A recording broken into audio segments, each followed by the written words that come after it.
রব্বুল আলামিন বলবেন, মালাকুল মাউত কেঁদো না, এটাই দুনিয়ার বিধান, আমি আল্লাহর দেয়া বিধান, এটাই, জন্মালেই মরতে হয়, যাও। জান্নাত জাহান্নামের মাঝখানে একটা জায়গা আছে, জায়গাটার নাম হলো আরাফ। এই আরাফের মধ্যেখানে যে দাঁড়াও, ওখানে যে মালাকুল মাউত কাঁপতে থাকবে। মালাকুল মাউত বলবে, আল্লাহ, সৃষ্টি শুরুতে যদি জানতাম সবাইকে মৃত্যুদান করার পরে, রূহ কবজ করার পরে আমাকেও মরতে হবে, তাহলে এই কঠিন দায়িত্বের ব্যাপারে আপনার কাছে ক্ষমা চাইতাম। আজকে আমারও যে ভাগ্য বরণ করে নিতে হবে সৃষ্টির শুরুতে, আমি এটা কল্পনাই করতে পারি নাই।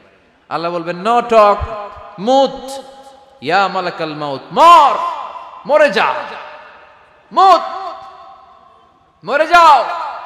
বলার সাথে সাথে মালাকুল মাউত এক বিকট চিৎকার হাঁকিয়ে মরে যাবে। মালাকুল মাউতের চিৎকারটা সেদিন এত ভয়ঙ্কর হবে, বিষ্ণু ঈসা ইসলাম বলেন, ওই চিৎকারের আওয়াজ যদি পৃথিবীর মানুষেরা কান দিয়ে শুনতে পেত, তাহলে কিয়ামত সংগঠিত হওয়ার জন্য আলাদা করে ইসরাফিলের সিঙ্গার প্রয়োজন হতো না। ওই চিৎকারের আওয়াজে প্রতিটা মানুষ কানের পর্দা ফেটে ওই জায়গায় লাশ হয়ে পড়ে যেত।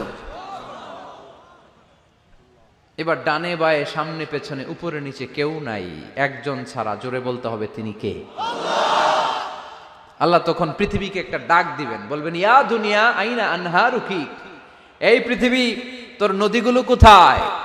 ইয়া দুনিয়া আইনা আশজারুকি, এই পৃথিবী তোর গাছগুলো কোথায়? বটতলা।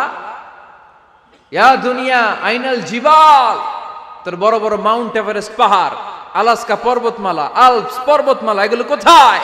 তুর পাহাড় আজকে কোথায়? ইয়া দুনিয়া আইনাল মুলুক, রাজা বাদশারা কোথায়, যারা ক্ষমতার দাপটে পা জমিনে ফেলতে চাইতো না?